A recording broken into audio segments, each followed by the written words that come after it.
Hi guys, તો હું છું ખુશી પટેલ. તમને બધાને મારા જય શ્રી કૃષ્ણ. તો આજે હું ઇન્સ્ટામાં રીલ્સ જોતી હતી અત્યારે.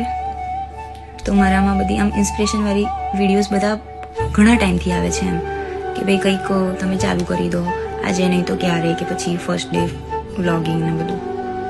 તો પછી મને થયું કે સારું ચલો ને ટ્રાય તો કરીએ, આપણે ટ્રાય કરવામાં શું જાય છે. પછી થયું કે ચાલુ તો કરી દઉં વ્લોગિંગ, રાઈટ, એ બરાબર છે, પણ એનો ફર્સ્ટ ટોપિક શું રાખું મને તો કોઈ આઈડિયા નથી, કેમ કે મેં કોઈ દિવસ આવું કર્યું નથી. તો મને આમ એવું થયું કે હું કરી તો દઈશ, પણ કરું શું એમ. ટોપિક દરરોજ જોઈશે, દરરોજનું તો દરરોજ વિચારાશે, પણ આજે ફર્સ્ટ ડે છે, ફર્સ્ટ ડે પર કેવો રાખું તો આમ સારું રહે. તો મને થયું કે બહુ વિચાર્યા પછી મને એવો આઈડિયા આવ્યો કે હું કાનો છે ને, મારા ઘરે 2 કાના છે અને અમે કાનાજીની પૂજા કરીએ છીએ. હું ને મારી મમ્મી એને રેડી કરીએ છીએ ને બધું જ.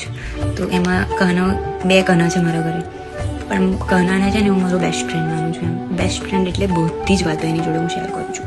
કોઈ દિવસ એવું નથી કે મેં આ વાત એને નહીં કીધી હોય. મારા સુખની વાતો એની જોડે શેર કરું છું, દુઃખની વાતો એની જોડે શેર કરું છું, મારી પ્રોબ્લેમ કે મારી હેપીનેસ બધું જ એની જોડે શેર કરું છું. તો મને થયું કે કેમ ફર્સ્ટ ડે આપણે એનાથી જ ચાલુ કેમ ના કરીએ. તો આજે અત્યારે હું અને મારી મમ્મી એને રેડી કરીશું, ત્યારે આપણે નેક્સ્ટ પાર્ટમાં મળીએ. પછી તો મારે પોતું ને નવાનું બધું બાકી છે, તો પહેલાં બધું પતાવી દઉં, પછી હું નેક્સ્ટ પાર્ટ અપલોડ કરીશ મારા કાનાને રેડી કરતા. તો પ્લીઝ તમે બધા નેક્સ્ટ પાર્ટમાં મારા કાનાને મળવા જરૂરથી આવજો. Bye bye.